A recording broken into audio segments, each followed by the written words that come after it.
And I tried hard to be proud of my service, but all I could feel was shame. And racism could no longer mask the reality of the occupation. These were people, these were human beings.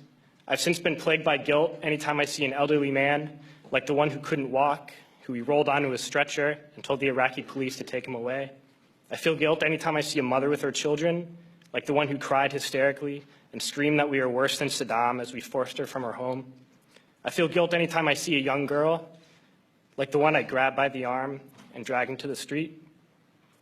We were told we were fighting terrorists. The real terrorist was me, and the real terrorism is this occupation. And the ruling class, the billionaires who profit from human suffering, who care only about expanding their wealth, controlling the world economy, understand that their power lies only in their ability to convince us that war, oppression, and exploitation is in our interest.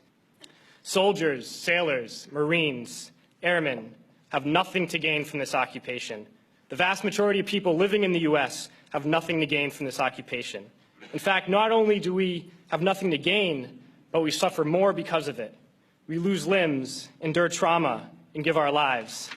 Our families have to watch flag-draped coffins lowered into the earth. Millions in this country without health care, jobs, or access to education must watch this government squander over $450 million a day on this occupation. Poor and working people in this country are sent to kill poor and working people in another country to make the rich richer. And without racism, soldiers would realize that they have more in common with the Iraqi people than they do with the billionaires who send us to war. We need to wake up and realize that our real enemies are not in some distant land. They're not people whose names we don't know and cultures we don't understand. The enemy is people we know very well and people we can identify.